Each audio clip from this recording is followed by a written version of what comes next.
Olá, estudante!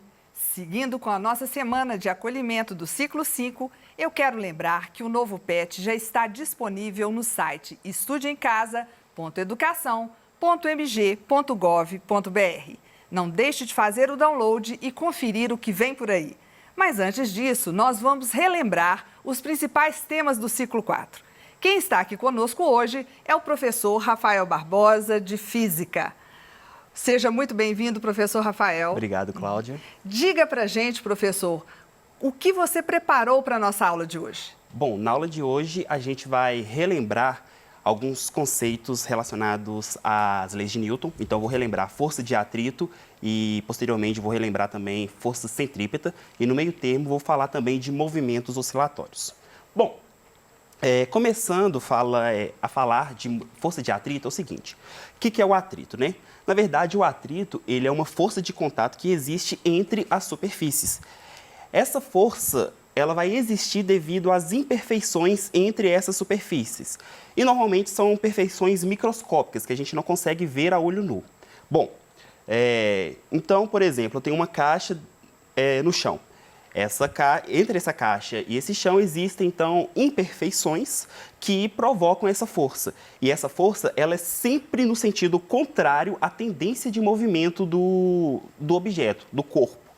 Então, veja bem, eu tenho um ser que ele está tentando empurrar uma estante, e aí essa estante ela tende a se deslizar para a direita. Então, vai existir uma força de atrito no sentido contrário. Ou seja, uma força de atrito apontada para a esquerda. Vale lembrar que a força de atrito é sempre contrária à tendência de movimento. Então, vamos supor, se a minha mão ela tende a deslizar pelo meu braço, a minha mão está deslizando para frente. Então, vai existir uma força de atrito no sentido contrário à tendência de movimento, a esse deslizamento. Então, se minha mão está deslizando para frente, existe uma força de atrito no sentido contrário, para trás. Bom, e aí são dois tipos de forças de atrito. Nós temos a força de atrito estático e a força de atrito cinético, também chamado de força de atrito dinâmico. Qual que é a diferença de uma para a outra? Primeira coisa, força de atrito estático é quando o objeto está em repouso, ele está parado. E aí eu quero colocar esse objeto em movimento. Então, eu tenho que fazer uma força para colocá-lo em movimento. Só que, inicialmente, quando eu aplico um certo valor de força, esse objeto ele ainda não entrou em movimento, porque existe uma força contrária a essa tendência de movimento que está anulando a força com que eu estou fazendo. Essa força é a força de atrito estático. E essa força de atrito estático, ela vai crescendo, ela vai aumentando à medida que eu vou aumentando a força aplicada. Só que essa força de atrito, ela vai aumentando até um limite. Esse limite é o que a gente chama de força de atrito estático máximo. Então, veja bem, eu tenho um carinha que ele está tentando empurrar o bloco. Ele aplicou uma força, mas o bloco ainda está em repouso. Por quê? Porque a força de atrito vai aumentando à medida com que essa força aplicada também vai aumentando, certo? Então, ele não consegue colocar esse bloco em movimento, porque a força de atrito está anulando a força com que ele está fazendo. Só que essa força de atrito estático, ela cresce até o limite, que é o que a gente chama de força de atrito estático máximo. E aí, para calcular o valor dessa força de atrito estático máximo, nós vamos usar a relação. Força de atrito estático máximo é igual ao coeficiente de atrito estático vezes a normal. Bom, a força é dada em newtons, a normal também é em newtons, e o coeficiente de atrito ele é adimensional, ou seja, ele não tem unidade. Bom, uma vez superado o valor da força de atrito estático máximo, ou seja, superei aquele limite, eu consigo então colocar o objeto em movimento. E aí, essa força ela diminui um pouquinho, e uma vez colocado em movimento, para de atuar a força de atrito estático e começa a atuar a força de atrito cinético, também chamado de força de atrito dinâmico. Uma outra diferença entre a força de atrito estático e a força de atrito dinâmico é que a força de atrito dinâmica ela é constante. A força de atrito estático ela vai crescendo até um limite. Superei esse limite, o objeto ele entra em movimento e passa-se a atuar, então, o atrito cinético. O atrito cinético ele é constante. E como que eu calculo a força de atrito cinético? A força de atrito cinético vai ser coeficiente de atrito cinético vezes a normal. força é dada em newtons, a normal também é um tipo de força que também é dada em newtons, e o coeficiente ele é adimensional, ele não tem unidades. E vale lembrar também que o coeficiente ele é uma característica da superfície. Tá? Então, se você for fazer um exercício relacionado a isso, o exercício ele tem que te informar qual que é o valor desse coeficiente. Olha aqui nós temos um gráfico que relaciona a força aplicada na horizontal pela força de atrito. E vocês podem perceber que à medida com que a força aplicada vai aumentando, a força de atrito também vai aumentando. Então, nesse caso, nós temos a força de atrito estático e o objeto ele se encontra parado. Só que a força de atrito vai aumentando até o limite. Superado esse limite, ele diminui um pouquinho e passa a atuar a força de atrito cinético. E aí a força de atrito cinético, vocês podem ver, ela é constante. Eu posso aumentar bastante a força aplicada, mas a força de atrito cinético, ela continua constante. Bom, vamos fazer agora uma questão do Enem, foi aplicada em 2012. Cláudia, por favor. Os freios ABS são uma importante medida de segurança no trânsito, os quais funcionam para impedir o travamento das rodas do carro quando o sistema de freios é acionado, liberando as rodas quando estão no limiar do deslizamento. Quando as rodas travam, a força de frenagem é governada pelo atrito cinético. As representações esquemáticas da força de atrito, FAT, entre os pneus e a pista, em função da pressão P aplicada no pedal de freio para carros sem ABS e com ABS, respectivamente, são. Bom, então a questão, ela está perguntando quais dos gráficos representam um carro que não possui ABS e um carro que possui ABS. Bom, primeiramente, como que funciona o ABS do carro? Eu tenho a roda ali, o pneu que ele está girando, e aí quando ele freia, ou seja, vou aplicar uma pressão no pedal, ele tende a travar, ele vai travar as rodas. Inicialmente, essas rodas, elas atuam com a força de atrito estático, que é ligeiramente mais... E essa força de atrito estático, ela tende a aumentar até um valor máximo, o limite, que é o que a gente chama de força de atrito estático máximo. E aí o carro sem ABS, ele vai aumentando essa força até um limite, e aí superado esse limite, as rodas elas começam a derrapar, deslizar sobre a superfície. E aí nesse momento, essa roda ela começa então a derrapar. Superado essa força de atrito estático máximo. Então, o que vai acontecer? À medida com que a pressão no pedal aumenta, essa força de atrito também aumenta, e aí na hora que a roda começa a deslizar, ou seja, derrapar, essa força de atrito diminui e passa a ser constante, que é a força de atrito cinético. Qual que é a função do ABS? Quando essa roda começa a derrapar, o pedal ligeiramente, ele tem um sensor, e aí essas rodas elas são liberadas ligeiramente e travadas novamente. Então o que vai acontecer? No limiar do deslizamento, essa roda ela é liberada e volta a atuar a força de atrito estático. Então essa força ela vai aumentando. Quando a força de atrito cinético vai começar a atuar, essa roda ela é liberada para novamente o atrito estático começar a atuar. Então o gráfico que melhor representa aí vai ser a alternativa A, ou seja, à medida com que a força, a pressão vai aumentando, no carro sem ABS, né? Então, a força de atrito, ela aumenta, esse carro começa a derrapar, porque significa ali, então, que a força de atrito cinético está atuando. Bom, no carro com ABS, à medida com que a pressão no pedal aumenta, essa força de atrito, ela vai aumentando também.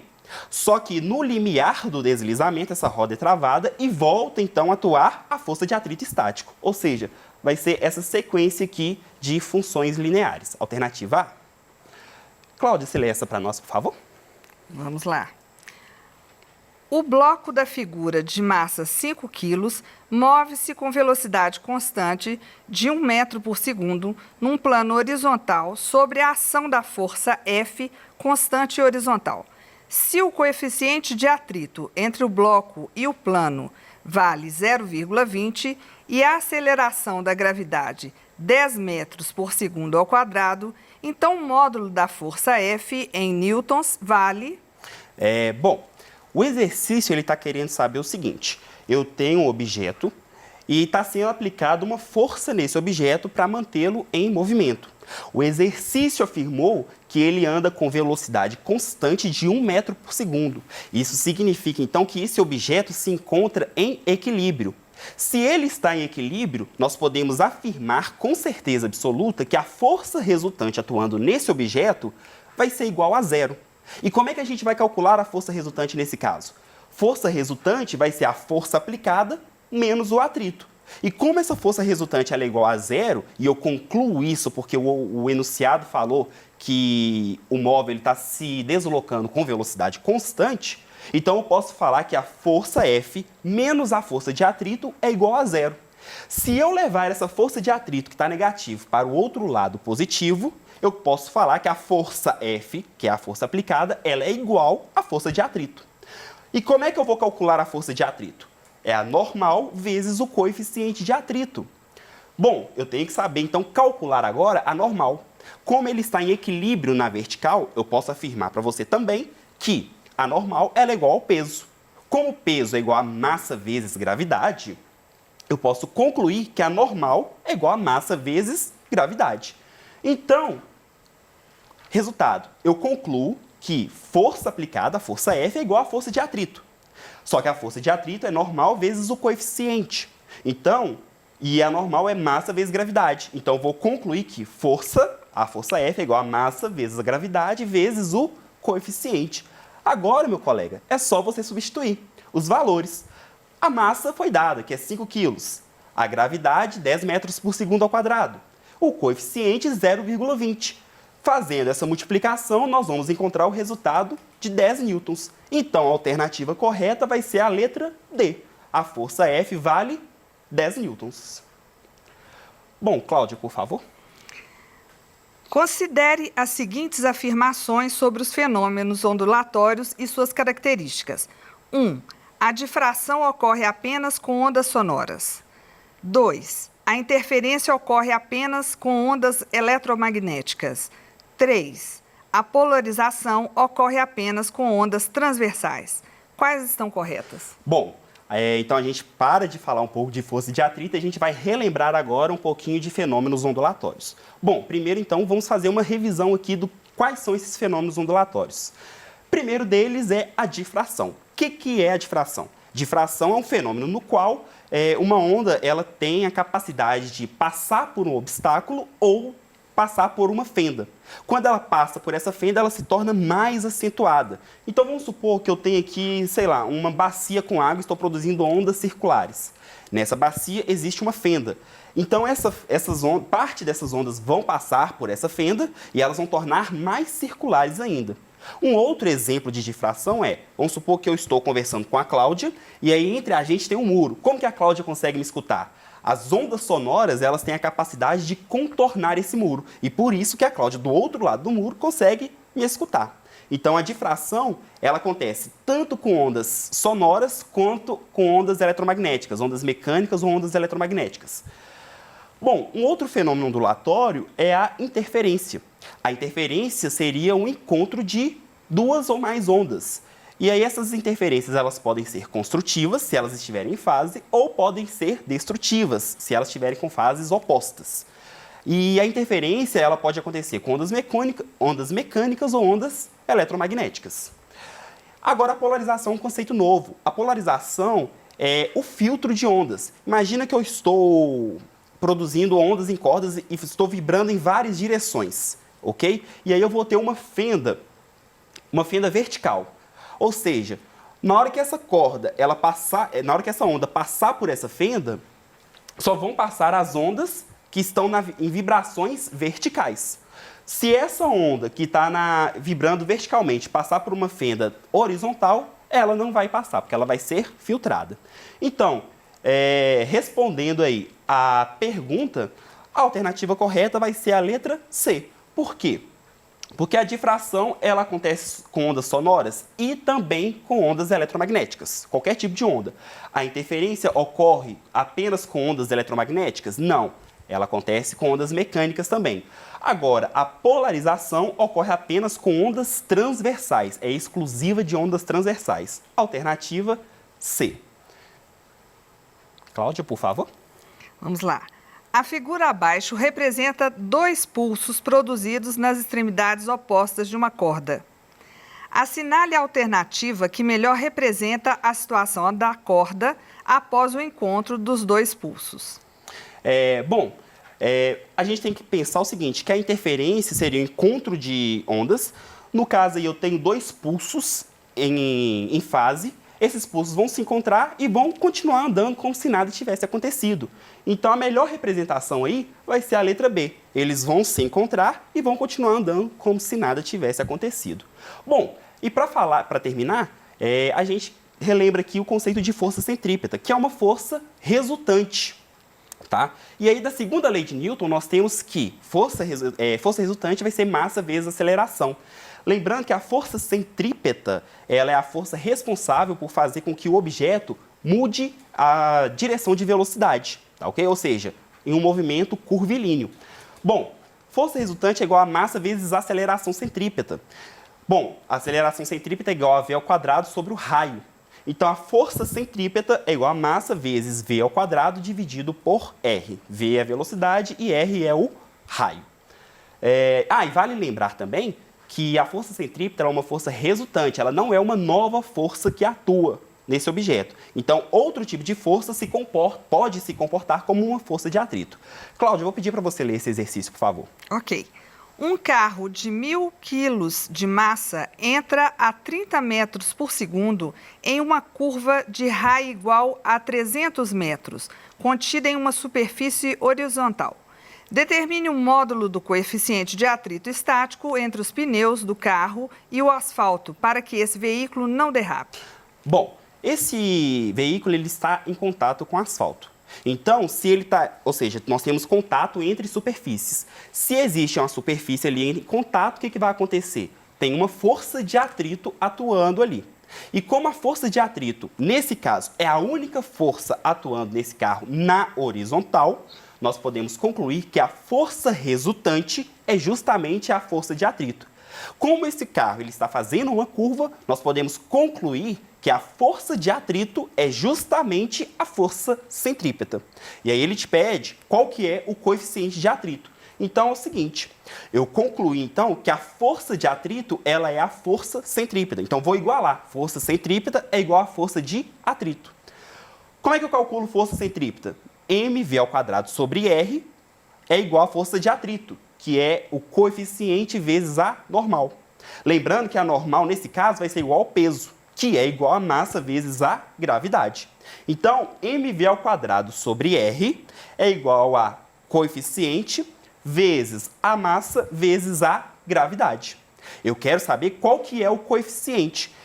A massa eu posso cortar, porque ela está multiplicando os dois lados, ela vai para o outro lado dividindo, e eu posso simplificar, então, o valor de m. E aí a minha expressão fica, coeficiente é igual a v ao quadrado dividido por r vezes g. Esse g que estava multiplicando foi para o outro lado dividindo. Cheguei nessa expressão final, meu camarada. Agora é só você substituir os valores. E aí, velocidade é igual a 30, o raio é igual a 300 e a gravidade é igual a 10. Resolvendo essa operação, nós vamos achar que o coeficiente é igual a 0,3, alternativa C. Bom, pessoal, por hoje é só. Agradeço a participação de todos vocês. Muito obrigado, Cláudia. Mandem suas perguntas e até a próxima, se Deus quiser.